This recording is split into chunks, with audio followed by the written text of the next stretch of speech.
Shalom, Bapak Ibu Saudara yang dikasihi oleh Tuhan, dimanapun Bapak Ibu berada. Selamat hari Minggu, selamat kita beribadah melalui ibadah online pada saat pagi hari ini. Mari kita siapkan hati kita pada pagi hari ini. Kita mau datang dengan segala sukacita kita, dan kita mau datang dengan segala kerendahan hati kita. Kita mau bertemu dengan Tuhan, Raja di atas segala raja, yang memberi terbaik dalam setiap kehidupan kita. Bapak Ibu Saudara yang dikasihi oleh Tuhan, mari kita mau siapkan hati kita. Kita mau bertemu Tuhan, kita mau mengalami lawatan Tuhan yang luar biasa. Sebab saat Tuhan ada di tengah-tengah kita, Dia selalu melakukan sesuatu yang luar biasa. Dia akan membawa berkat yang luar biasa, yaitu berkat yang membawa kita kepada kekekalan. Oleh karena itu Bapak Ibu Saudara yang dikasihi Tuhan, mari kita mau pergunakan waktu ini sebaik-baiknya. Kita mau pakai waktu ini untuk kita melakukan ibadah yang berkenan di hadapan Tuhan pada pagi hari ini. Oleh karena itu Bapak Ibu Saudara yang dikasihi oleh Tuhan, mari pada pagi hari ini sebelum kita memulai acara ibadah, mari kita mau satu di dalam doa. Bapa di dalam surga, Bapa di dalam berkat nama Tuhan Yesus, kami bersyukur, kami berterima kasih buat anugerah kebaikan-Mu yang luar biasa. Kalau hari lepas hari kami boleh menikmati kemenangan demi kemenangan dalam setiap kehidupan kami. Dan saat ini Tuhan, kesempatan yang Engkau berikan kepada kami mau pergunakan, kami mau pakai Tuhan untuk kami bersekutu dengan Engkau. Karena kami tahu persekutuan kami dengan Engkau itulah yang terindah. Persekutuan kami dengan Engkau itulah yang membawa kebahagiaan bagi kami. Oleh karena itu Tuhan, kami menyerahkan acara ibadah kami mulai awal sampai selesainya hanya ke dalam tangan-Mu. Biarlah Roh Kudus Engkau mengambil alih semuanya. Engkau melawat kami dan setiap pribadi yang rindu Engkau pada saat pagi hari ini. Mereka akan mengalami dan mereka berjumpa secara pribadi dengan Engkau dan akan merubah setiap kehidupan kami Tuhan. Terima kasih Bapa. Kami mau tabiskan acara ibadah kami pada pagi hari ini atas nama Bapa, Putra dan Roh Kudus. Ialah di dalam nama Tuhan Yesus Kristus. Haleluya. Amin.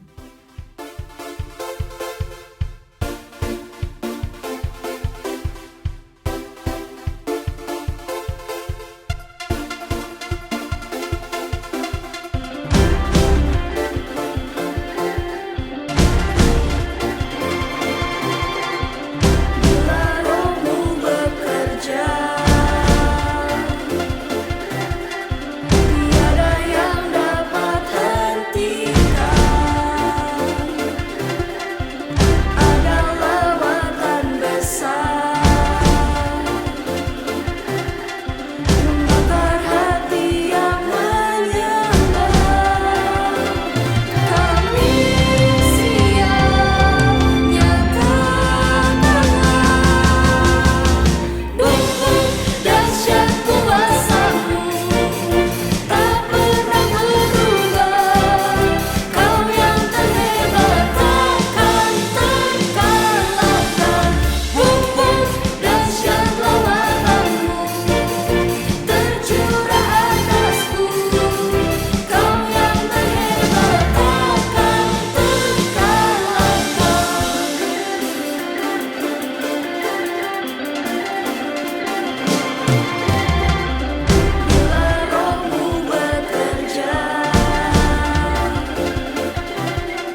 Shalom Bapak Ibu. Mari kita berdoa untuk kita mendengarkan firman Tuhan pada hari ini. Bapa di surga, kami membuka hati kami untuk Engkau berbicara kepada kami. Sebab kami percaya Roh Kudus-Mu akan menerangi kami semuanya. Sehingga kami mengerti maksud tujuan Tuhan dalam hidup kami. Sehingga waktu kami melangkah, kami tidak perlu takut sebab ada Tuhan. Waktu kami melangkah penuh dengan percaya diri, ada Yesus memegang tangan kami. Dan waktu kami melakukannya, kami percaya itu menjadi dupa yang berbau harum di hadapan. Nama-Mu dipermuliakan. Oleh karena itu berbicaralah kepada kami dengan bahasa yang sederhana, untuk kami dapat mengerti dan kami melakukannya. Dan Tuhan hamba-Mu yang menyampaikannya, Tuhan urapi. Berdirilah di ujung lidah hamba-Mu, sampaikan apa yang menjadi isi hati-Mu. Kami semua siap menerima firman. Dalam nama Yesus. Amin.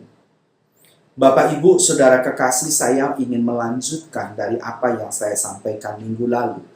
Yaitu menjadi hamba yang baik dan setia, yang mampu melewati masa kekelaman. Kita tahu bahwa dalam Alkitab, Daud pernah mengungkapkan bagaimana dia melewati masa kekelaman. Masa kekelaman yang dimaksud oleh Daud itu bukan cuma sekedar masa kekelaman, tetapi memiliki makna arti bahwa mengalami di lembah atau jurang yang gelap, yang tidak ada titik terangnya, yang tidak tahu solusi jalan keluarnya. Kita kalau berada dalam satu ruangan yang gelap, kita tidak tahu mana depan, mana belakang, mana kiri, mana kanan. Mana siapa di samping kiri kanan kita. Karena apa? Karena gelap. Sampai kita menemukan satu titik cahaya, walaupun hanya kecil, itu dapat menerangi, lalu kemudian kita mengetahui kita berada di mana.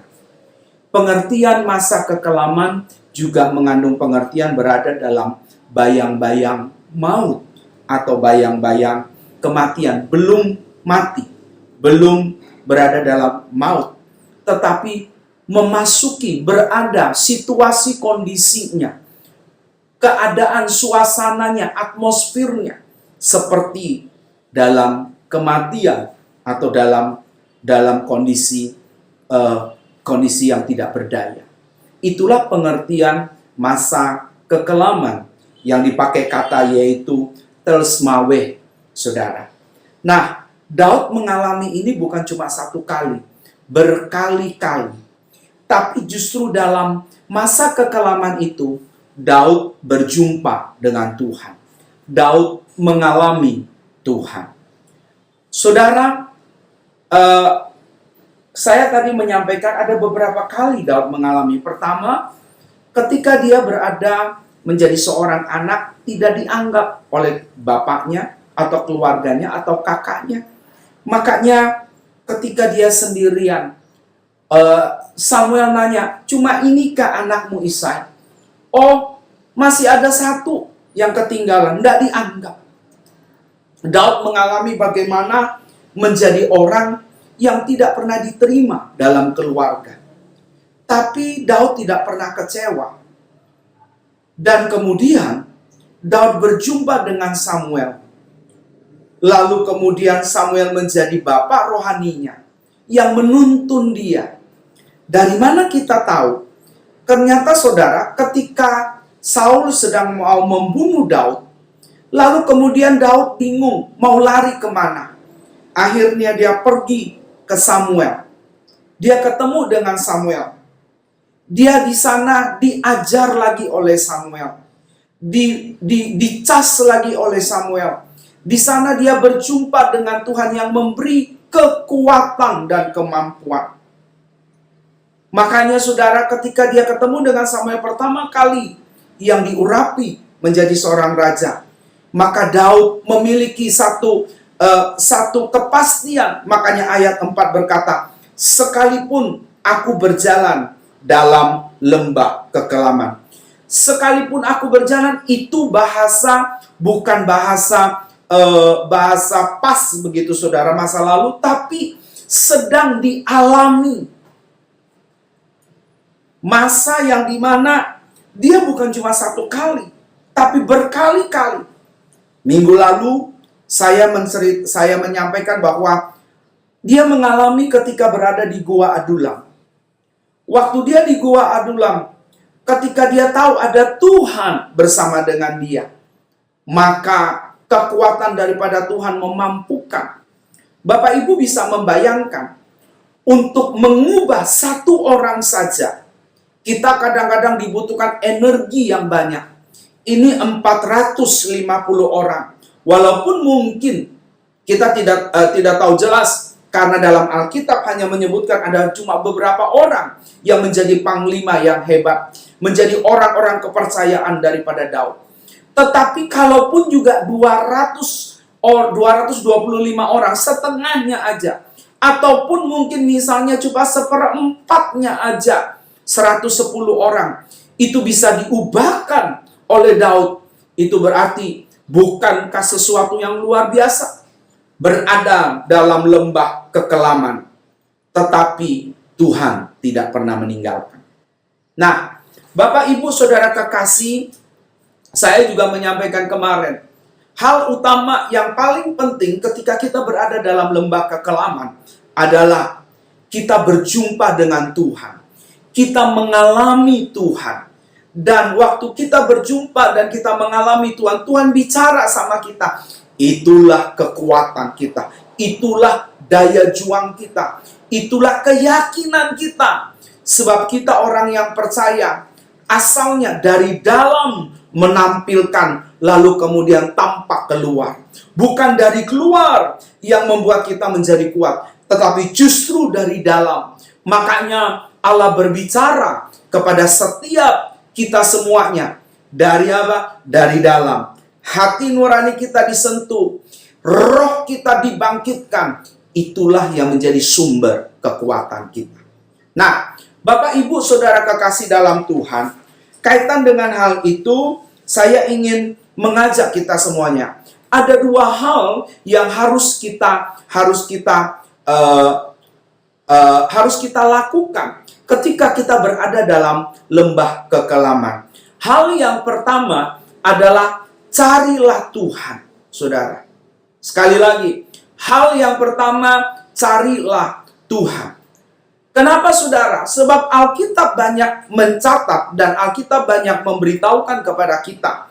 Saya ambil contoh, saudara. Mazmur 27 ayat 8 dia bilang, carilah wajah Tuhan. Kalau saudara cari wajah Tuhan, saudara akan menumbuhkan sumber kehidupan. Mazmur 34 ayat 4 berkata, carilah Tuhan, maka Ia menjawab dan melepaskan ketakutanmu, kegentaranmu, kekhawatiranmu, kecemasanmu. Yesaya 26 ayat yang ke-9 dia bilang begini, cari Tuhan, maka kita akan belajar hal yang benar dari Tuhan. Kita akan tahu apa yang harus kita lakukan. Kita akan tahu apa yang harus kita perbuat. Sebab apa? Sebab Tuhan adalah kebenaran itu. Dialah jalan kebenaran itu. Dia tahu apa yang harus dilakukan. Bahkan sebelum kita tahu ke depan, Dia sudah tahu di depan apa yang kita alami dan hadapi. Oleh karena itu, saudara, cari Tuhan. Yesaya pasal 55 ayat 6 berkata, cari Tuhan dan berserulah kepada Tuhan selama Ia dekat kepada engkau. Bapak Ibu Saudara kekasih dalam Tuhan, Amos juga berkata dalam Amos 5 ayat 4 dia bilang begini, cari Tuhan maka kamu akan hidup. Saudara, zaman boleh berubah karena peradabannya. Karena zaman terus mengalami perubahan. Manusia bisa berubah. Yang tua dipanggil Tuhan kembali kepada Allah. Diganti generasi-generasi yang baru. Bahkan alam dan dunia bisa berakhir semuanya. Tetapi Allah kita yang namanya Yesus Kristus Tuhan tetap ada. Sebab Dia adalah yang awal dan yang akhir. He is the only one God. Dia hanya satu-satunya Tuhan, tidak ada yang lain. Segala sesuatu boleh berakhir, tetapi Allah yang namanya Yesus adalah Allah yang tidak pernah berakhir, sebab Dia adalah pencipta alam semesta, bahkan Dia juga adalah pemilik kehidupan. Kalau Dia adalah satu-satunya Tuhan yang nanti segala sesuatu bisa berakhir, hanya Dia yang ada. Kenapa kita tidak cari Tuhan? Kenapa kita tidak datang sama Tuhan? Kenapa kita tidak sungguh-sungguh berharap kepada Tuhan? Sebab hanya Dia satulah, hanya Dia satu-satunya pemilik kehidupan yang bisa memberikan kehidupan kepada kita. Oleh karena itu Bapak Ibu sekalian, waktu kita cari Tuhan dengan sungguh-sungguh, jangan cuma sekedar kita cari, tapi kita ngobrol sama Dia, kita berdialog sama Dia, kita sungguh-sungguh mengalami Tuhan dalam hidup kita. Sebab waktu Tuhan berbicara, sekalipun hanya satu kata yang Dia ucapkan, itu perkataan kehidupan yang menghidupkan kita, menguatkan kita. Saudara, Daud, dia mengalami Tuhan dalam hidupnya. Sehingga waktu dia setelah selesai ketemu dengan Samuel, dia diberi kekuatan, kemampuan untuk bisa melewati jalan lembah kekelaman.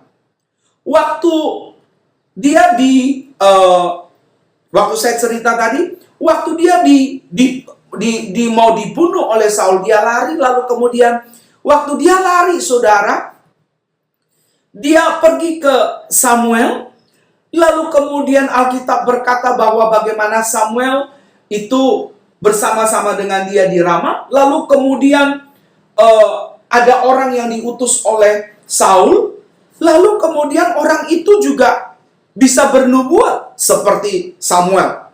Itu berarti, saudara, bukan cuma anak buah yang diutus, tapi Saul pun juga bisa, saudara. Sehingga saudara, saya percaya Daud juga mengalami hal itu. Makanya saudara, waktu dia sudah selesai ketemu dengan Samuel, waktu 2 kali ada kesempatan Saul bisa membunuh Saul, tapi dia tidak melakukannya. Kenapa? Sebab waktu dia sudah ketemu Tuhan, dia mengalami kasih Tuhan yang mengubah hidupnya.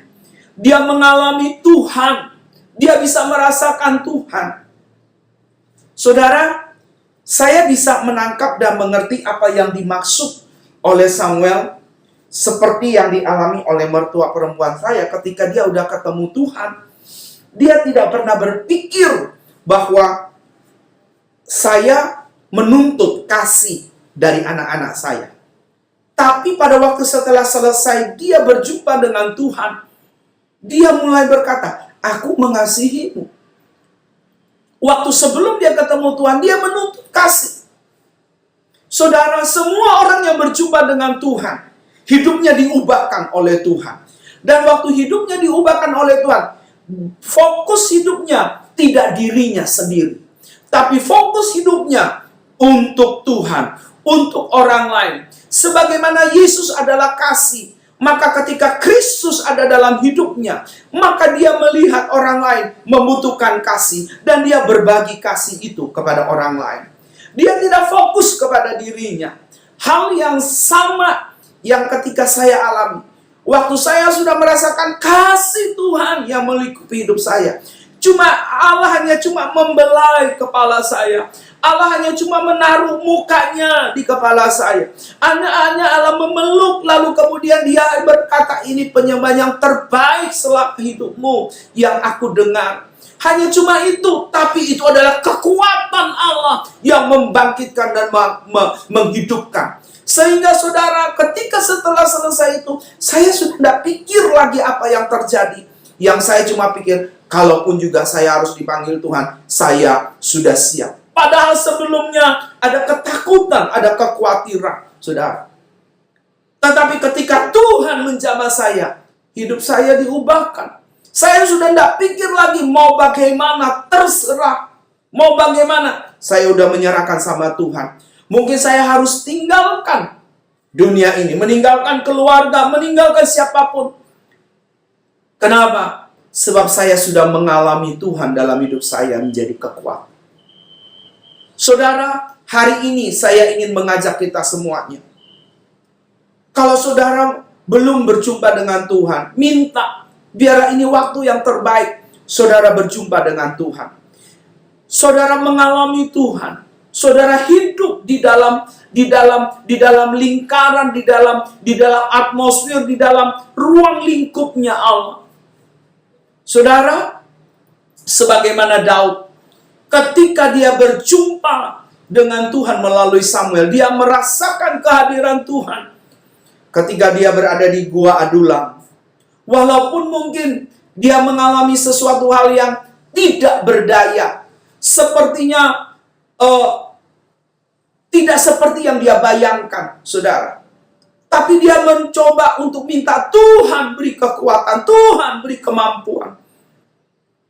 Dan kemudian saudara, Alkitab berkata, dia jumpa lagi Tuhan kedua kalinya melalui Gad.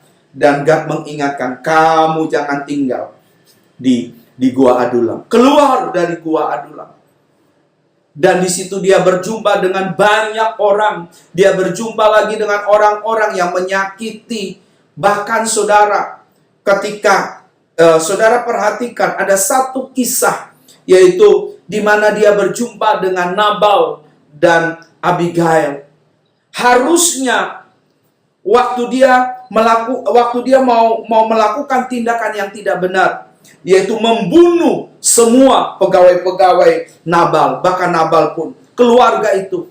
Tapi Abigail yang datang sama Daud dipakai oleh Tuhan untuk berbicara kepada Daud, sehingga Daud disadarkan.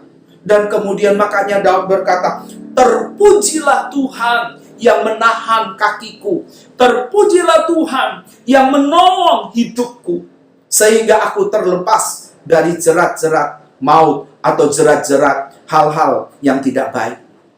Saudara, pastikan dalam hidup saudara mengalami Tuhan, berjumpa dengan Tuhan, temui Tuhan, cari Tuhan, cari wajahnya, maka kehidupan akan menjadi bagian Bapak Ibu sekalian. Hal yang kedua yang harus kita lakukan ketika kita berada di dalam lembah kekelaman, yaitu mari lakukan bagian kita, saudara. Apa yang harus kita lakukan bagian kita? Yaitu proses ini harus tetap berjalan, saudara. Proses ini harus tetap dihadapi dan dijalani sampai pada ujungnya. Seperti yang saya sampaikan, kita didesain Tuhan bukan tinggal dalam lembah kekelaman, tetapi kita didesain Tuhan untuk melewati lembah kekelaman. Itu berarti waktu kita lewati ada akhirnya, ada selesainya. Harus proses ini dijalani. Ketika selesai saya berjumpa dengan Tuhan, kemudian saudara, saya bukan berarti bahwa saya diam-diam. Tidak. Saya juga tetap diperiksa oleh dokter, oleh suster perawat. Lalu kemudian saya pun juga tetap masih makan obat. Proses itu tetap berlangsung, Bapak Ibu sekalian. Sampai pada akhirnya ketika tanggal 15 malam, saya harus keluar dari rumah sakit. Dan kemudian isoman di rumah untuk pemulihan dan sebagainya. Hari ini kalau Bapak Ibu bisa melihat saya boleh berkata, itu anugerah Tuhan. Itu kesempatan kedua yang Tuhan kasih. Saudara, lakukan bagian kita. Yang jadi pertanyaan, bagian kita apa yang kita lakukan, Bapak Ibu sekalian? Satu, yang menjadi bagian kita adalah jangan pernah menyerah. Sekali lagi, jangan pernah menyerah, saudara. Ada usaha dari kita. Ada tindakan iman daripada kita. Untuk apa? Untuk kita terus melangkah. Saudara, hidup ini tidak bisa di-rewind, putar ke belakang, atau di-rewind ulang apa yang sebelumnya terjadi. Tapi hidup ini terus berjalan ke depan. Tidak ada rewind ke belakang, tapi ke depan, maju ke depan. Hari ini, jam-jam sebelumnya, kita tidak bisa ulangi. Tapi kita hanya bisa berada di jam sekarang dan jam yang akan datang. Itu berarti bahwa waktu saudara menghadapi hidup ini, jangan menyerah. Terus melangkah ke depan. Terus maju. Sekalipun majunya satu tapak. Cuma mungkin majunya hanya kita merangkak. Tidak apa-apa, saudara. Tetap maju. Tetap maju. Tetap maju. Jangan jalan di tempat. Apalagi mundur, saudara. Sebab percaya begini. Waktu kita maju, ada tangan Tuhan yang memegang kita. Waktu kita maju, ada Tuhan di depan yang bicara gini, ayo melangkah, ayo maju, aku pegang tangan kamu, aku sertai kamu, aku tolong kamu. Walaupun kita berkata, Tuhan takut Tuhan, Tuhan apa bisa Tuhan aku melakukannya, Tuhan aku tidak pernah melewati ini, aku tidak pernah tahu bagaimana. Tapi percaya, kalau Tuhan yang pegang tangan kau dan Tuhan berkata, ayo maju. Majulah Bapak Ibu, sebab ada Tuhan yang menyertai dan bersama dengan kau. Ada Tuhan di depanmu yang terus memegang tanganmu. Yang waktu engkau mau jatuh, Dia akan angkat engkau. Dia akan topang engkau. Waktu engkau sudah berkata tidak berdaya, ada Tuhan yang memapah engkau berada di samping. Saudara, jangan menyerah. Ayo melangkah maju, saudara. Saudara kekasih dalam Tuhan, bicara tentang melangkah maju, saudara. Hal yang sama yang Tuhan kasih contoh kepada kita tentang wanita Samaria. Maaf. Seorang janda di Sarfat, ketika Elia berjumpa dengan dia, Tuhan suruh berada di Sarfat, berada di rumah daripada janda itu. Padahal di rumah janda itu tidak punya apa-apa. Dan janda itu mungkin setelah hari itu dia akan mati. Karena Alkitab berkata, setelah kami makan ini, kami akan mati. Tapi janda itu tidak pernah berpikir untuk dirinya. Dia mau melangkah satu step di atas yang biasa. Kalau sebelumnya dia hanya cuma pikir dirinya, anaknya. Tapi kali ini, step yang kedua, langkah kedua yang dia lakukan, dia mulai membuat makanan itu untuk Elia, bukan untuk dirinya. Dia melangkah maju.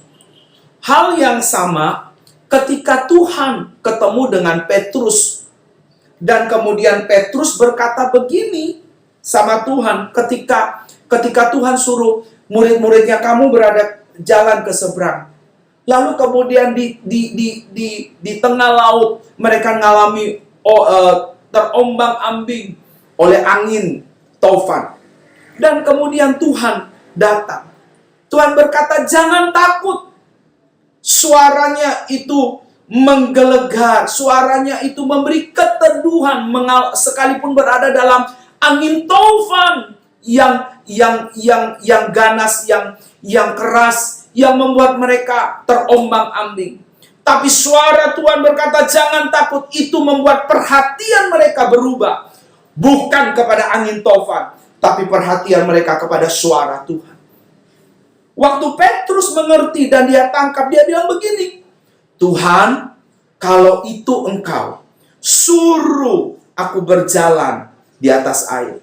Lalu Tuhan berkata, Petrus, mari sini bersama dengan aku. Lalu kemudian saudara, Petrus turun, melangkah dari kapal, keluar dari kapal, melangkah berjalan. Dia maju, mengalami trek yang maju, saudara. Dia tidak pikir lagi bagaimana angin itu, laut itu, saudara, bagaimana tubuhnya akan tenggelam. Tapi waktu Tuhan berbicara, mari sini Petrus, datang kepadaku. Petrus maju. Hal kedua yang saya ingin ingatkan kepada kita, saya ingin mau kita semuanya harus bersama-sama melakukan, berada dalam masa kekelaman, harus tetap maju. Jangan takut dengan kekelaman yang ada, membuat engkau menjadi stay, membuat engkau menjadi hanya berjalan di tempat, atau membuat engkau hanya berdiri terpaku, bukan karena kagum, tapi karena ketakutan, kekhawatiran, dan kecemasan. Tetapi Allah berkata, jangan fokus perhatian kita kepada kekelaman itu, tapi fokus perhatian kita adalah Yesus. Melangkah majulah bersama dengan Tuhan. Jangan menyerah, saudara. Saudara kekasih di dalam Tuhan, kaitan juga dengan melangkah maju ini, saudara, maka harus disadari adalah begini. Keluarga juga harus siap menampung. Keluarga juga harus siap menerima. Keluarga juga harus memberikan dukungan, kekuatan, saudara. Kenapa? Sebab kalau saya cuma sendiri maju, tapi kemudian tidak didukung oleh keluarga, maka itu menjadi sia-sia. Dalam kondisi pandemik ini, saudara, orang yang terdekat dengan kita, orang satu-satunya yang bisa ngerti kita, hanya cuma di keluarga. Tahukah saudara, pada waktu Daud mengalami ini dalam 1 Samuel 22, itu keluarganya belum ada. Walaupun keluarganya tahu kondisi daripada Daud, Daud tidak salah. Tapi mereka tidak berdaya dengan penguasa itu. Mungkin mereka hanya berdoa, papanya cuma berdoa, karena apa? Karena dia melihat bagaimana Tuhan berkarya dalam hidup Daud. Kakaknya yang semula mencela dia, kali ini kakaknya bisa melihat ada Tuhan yang nyata yang menyertai. Karena Alkitab berkata bahwa ketika Daud dikasih tugas, Daud dapat menyelesaikan segala sesuatu. Bahkan ketika sampai dipercaya lebih tinggi daripada apapun, Daud dapat menyelesaikan. Saul mengakui Tuhan menyertai Daud. Tuhan bela Daud. Tuhan tolong Daud. Makanya keluarganya juga tidak tahu mau bikin apa. Mungkin mereka cuma hanya bisa berdoa, memohon perlindungan Tuhan kepada Daud. Dan pada waktu kondisi sudah memungkinkan, Alkitab berkata, keluarganya itu datang ke Goa Adulam. Itu berarti keluarga mendukung keberadaan Daud. Keluarga support Daud. Keluarga menghargai dan mengerti situasi kondisi yang ada. Saudara kekasih di dalam Tuhan, keluarga adalah tempat untuk menolong setiap pribadi dalam masa kesesakan ini. Saya ingin mengajak kita semuanya, siapapun Bapak Ibu yang pada saat ini menyaksikan, saya ingin mengajak begini. Biarkan hatimu ada di dalam keluarga. Jangan cuma fisik yang ada dalam keluarga, tapi hati kita tidak ada dalam keluarga. Dari pagi sampai malam, fisik ada dalam keluarga, tapi hati itu tidak ada dalam keluarga. Yang Allah mau adalah hati kita ada di dalam keluarga. Saudara, dalam kondisi-kondisi pandemi saat ini, kita kerja di rumah, kita beraktivitas lebih banyak di rumah, bahkan kegiatan-kegiatan yang lain pun kita bisa hold, atau kita bisa pending, atau kita bisa tunda. Karena apa? Karena kondisi keadaan, dan kita banyak berada di keluarga. Dan hari ini kalau kita bersama dengan keluarga, manfaatkan kesempatan itu. di dalam keluarga. Bagian kita adalah bagian bagaimana keluarga ngalami Tuhan dalam hidupnya masing-masing. Anak bisa merasakan ada Tuhan yang nyata melalui papa mama dan mereka dalam keluarga. Istri bisa mengalami Tuhan dalam hidupnya karena mereka melihat berada dalam keluarga melalui suami dan anak-anak. Suami juga bisa merasakan ada Tuhan yang nyata dalam keluarga itu. Melalui apa? Melalui istri dan anak-anak.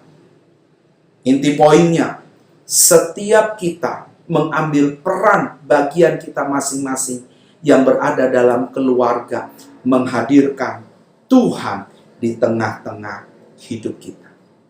Kalau kita mengerti akan hal ini, percayalah, kekelaman itu bisa kita lewati.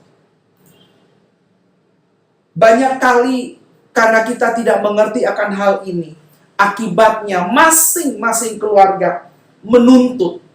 Suami menuntut istri, menuntut anak-anak. Istri menuntut anak-anak dan suami, tidak mengerti, tidak memahami.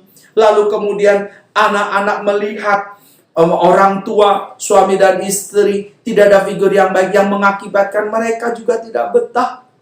Akhirnya pelarian mereka kepada game online, berada di kamar, tidak keluar dari kamar. Keluarnya adalah waktu makan, waktu mau perlu sesuatu.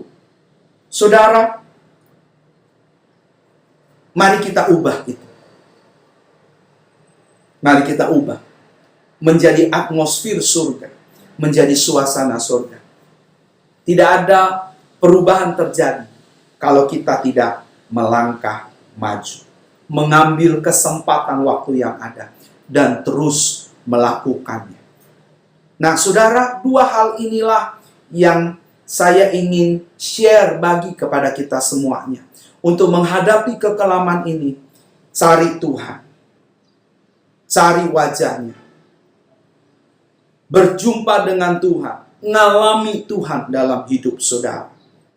Sebab dia hanya satu-satunya Allah, pemilik kehidupan ini. Kedua, lakukan bagian kita. Dengan cara apa? Melangkah maju. Jangan menyerah. Jangan putus asa. Jangan lihat ke belakang, tapi lihat ke depan. Percaya ada Tuhan bersama dengan kita. Fokus perhatian kita adalah Tuhan. Ada Tuhan yang terus memegang, menuntun dengan gadahnya, dengan tongkatnya yang penuh dengan keajaiban. Untuk itu, mari keluarga juga mensupport, mendukung, bahkan keluarga membuka tangan, memberikan dada mereka untuk siapapun. Suami memberikan dada untuk istri dan anak. Istri juga membuka tangan untuk suami dan anak-anak. Anak-anak dengan legowo juga bisa menundukkan kepala kepada orang tua sebagai bentuk bahwa saya ada di keluarga ini. Itu karena ada Tuhan menempatkan saya memiliki orang-orang terbaik yang bisa membawa saya takut Tuhan, mengenal Tuhan, hidup dengan benar. Tuhan Yesus memberkati. Kalau saudara berkata firman Tuhan itu untuk saya ingin mengajak kita semuanya, mari kita berdoa bersama-sama. Saudara bisa mengangkat tangan saudara, tangan kanan, taruh tangan kiri di dada. Mari datang sama Tuhan. Bapa, kami membawa hidup kami. Hari ini setelah kami dengar firman ini biar termaterai dalam hidup kami. Kami mau cari Tuhan selama masih ada waktu, kesempatan untuk kami bisa ditemui oleh Tuhan. Sebab nanti ada waktunya orang mencari Tuhan dari timur, barat, utara, selatan. Mereka tidak menemukan. Sebab apa? Sebab waktunya sudah selesai.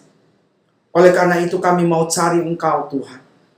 Selama masih ada kesempatan waktu yang ada untuk ditemui. Dan kami percaya, sebagaimana firman-Mu berkata, waktu kami datang mencari Engkau, Engkau tidak pernah menyembunyikan wajah-Mu. Engkau dengan segera datang sebagaimana seorang bapa menyambut anak yang bungsu. Kami juga membawa hidup kami kepada Tuhan. Oleh karena itu ya Tuhan, terimalah. Tuhan, bukan hanya kami cuma mencari wajah-Mu, tapi kami juga mau melangkah maju. Untuk tidak ingat hidup masa lalu kami.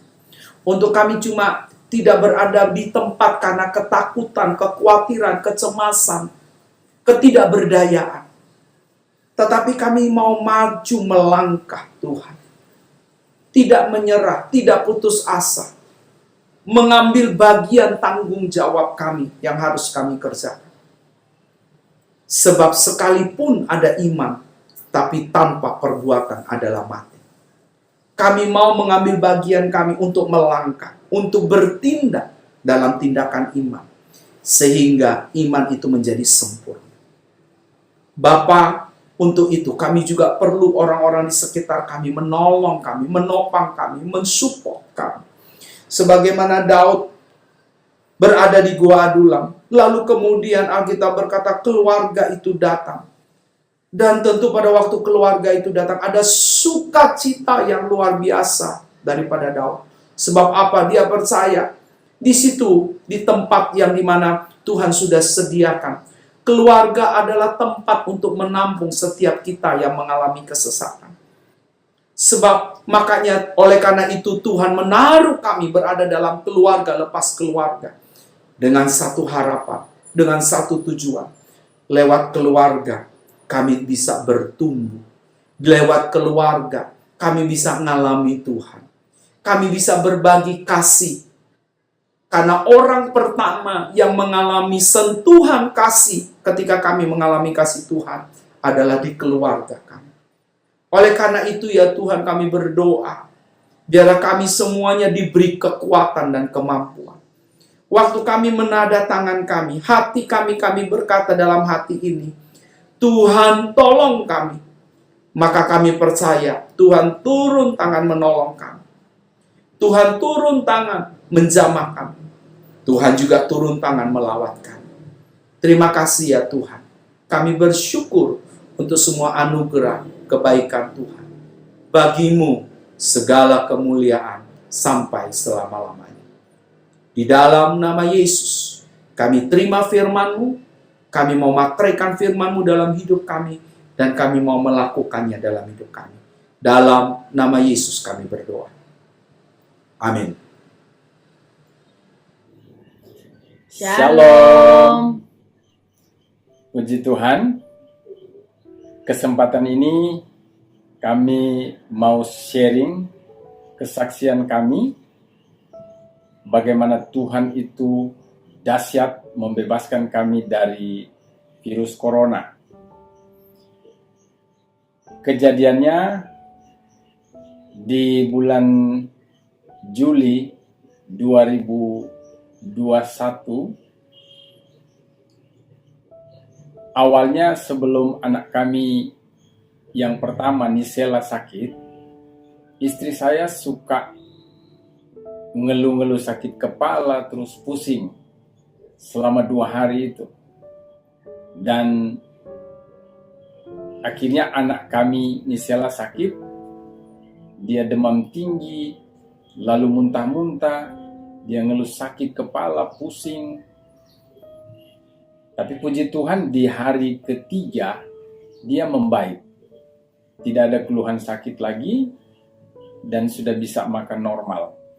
Tapi di hari ketiga itu anak kami yang nomor 3 laki, Niel, itu dia panas keras, kemudian sakit kepala dan dia bilang pusing, lalu muntah-muntah juga. Nah sama kejadiannya seperti kakaknya, 3 hari juga dia sakit. Pada hari ketiga dia membaik, puji Tuhan. Dia tidak ada keluhan sakit juga, walaupun masih lemas. Tapi dia sudah bisa makan normal. Tapi malamnya, itu di sekitar jam 2 pagi, saya kaget dibanguni istri saya. Ya, waktu itu Malam-malam itu saya rasa badan saya ini semua panas, kepala saya sakit, kepala ini kayak ditusuk-tusuk Bapak Ibu, terus kaki saya ini sakit ngilu di dalam tulang-tulang ini, kayak remuk nih badan, tidak ada tenaga, mau berdiri pun susah malam itu. Saya pikir itu cuman pengaruh dia capek atau mungkin masuk angin. Makanya saya waktu itu saya santai aja. Nah, pagi sekitar jam 5 itu dia mulai muntah. Sampai pada malam harinya itu dia sudah lebih kurang 10 kali dia muntah-muntah. Dan besoknya di hari kedua pagi itu saya lihat dia kondisinya itu cepat sekali memburuk. Dia mulai ngeluh sakit dada, ulu hati perih, dan semakin lemas dianya. Dan saya putuskan untuk bawa dia ke Restu Ibu. Di Restu Ibu mendapat pelayanan, dia dikasih infus. Kemudian kami disuruh tunggu karena rencana istri saya akan diisolasi di sana. Tapi sekitar 45 menit kemudian datang informasi dari pihak rumah sakit bahwa semua tempat di Restu Ibu full. Pihak rumah sakit merekomendasi kami untuk ke Hotel Mustika atau ke asrama haji. Tapi setelah kami mencoba untuk menghubungi ke sana, informasinya sama juga. Semua full. Dan mau tidak mau kami harus pulang ke rumah. Istri saya dikasih resep dan obat untuk dia isoman di rumah. Tetapi karena dia ada gangguan ginjal, nah ini yang beratnya, dia nggak bisa sembarang minum obat. Jadi saya hanya berani kasih obat untuk mahnya. Dan hari kedua itu sore, saya lihat dia sudah lemas banget. Kami tiba di rumah, kurang lebih 2 jam kami di rumah sakit waktu itu. Kemudian besoknya, hari ketiga dia, saya lihat dia semakin memburuk keadaannya. Pagi-pagi itu, menjelang siang hari, dia sesak nafas. Secara manusia saya guncang. Saya khawatir melihat keadaan dia seperti itu. Dan saya mencoba menghubungi pihak rumah sakit, kemudian puskes terdekat, tapi tidak ada jalan keluar yang saya temui. Kemudian karena saya merasa waktu itu sangat menegangkan sekali buat saya, berat buat saya merasa tidak berdaya lagi untuk melakukan sesuatu untuk menolong istri saya.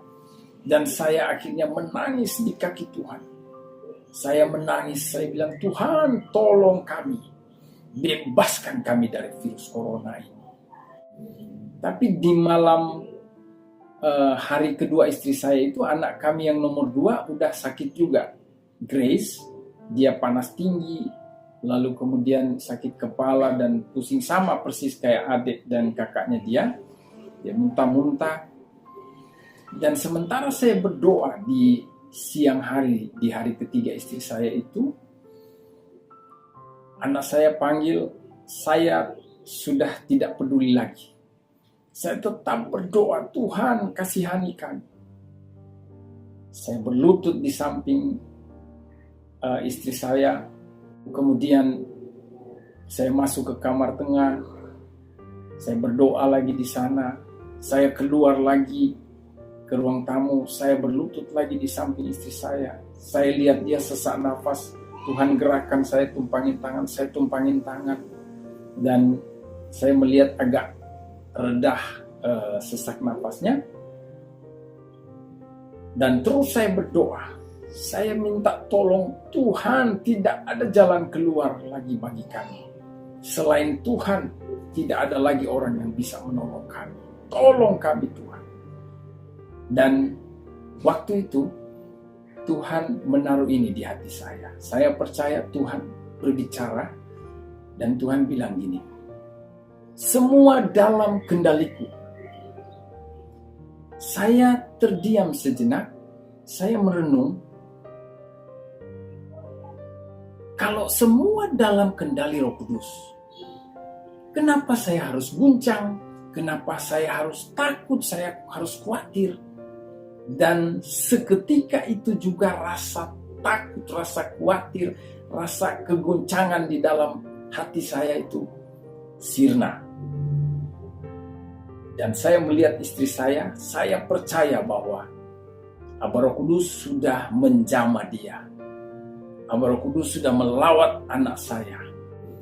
Dan saat itu juga istri saya ketiduran.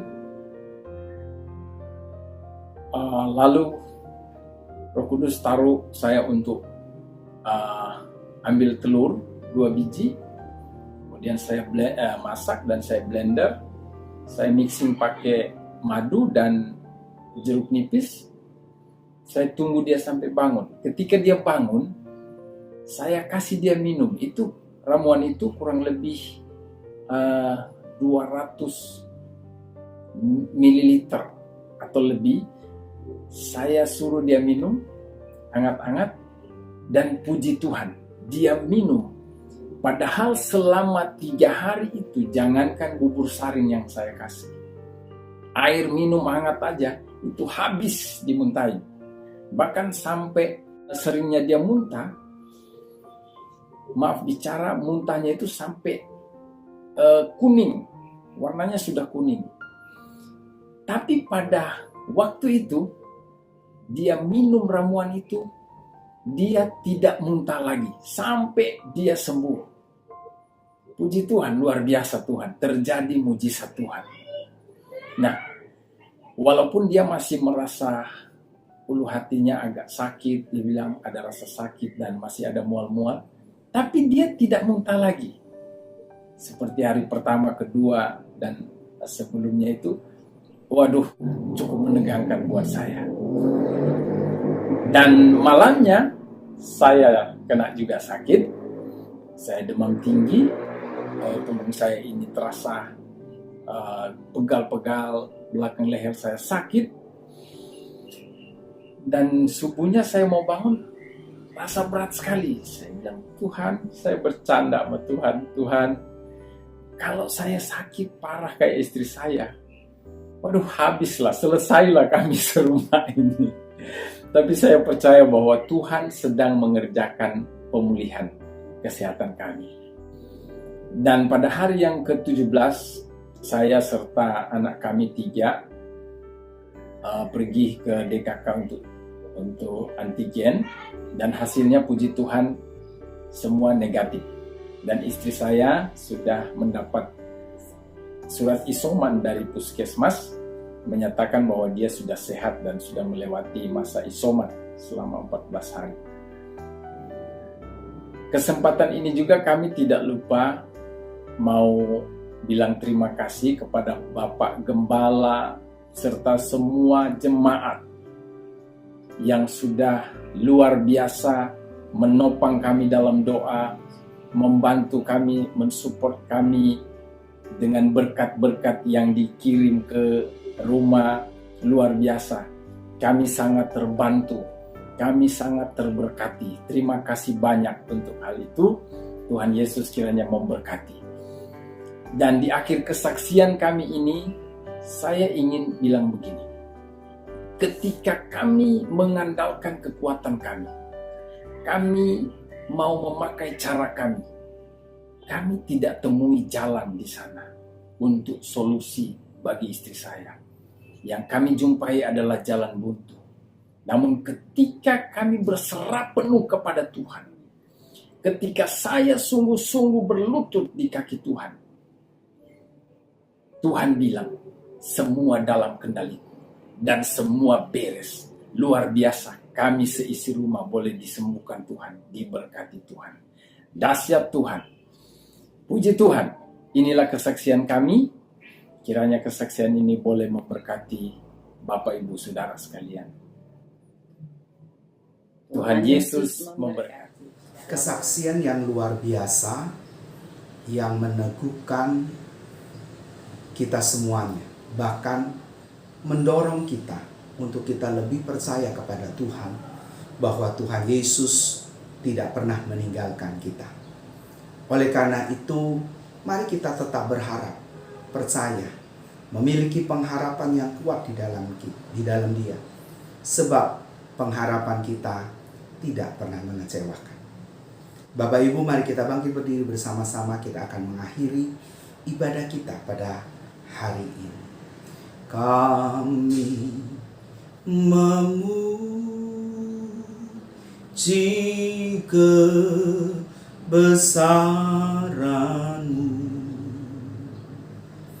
ajaib Tuhan, ajaib Tuhan.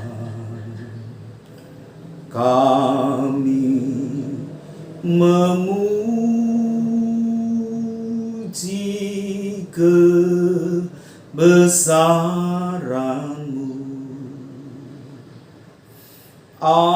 ajaib Tuhan, ajaib Tuhan.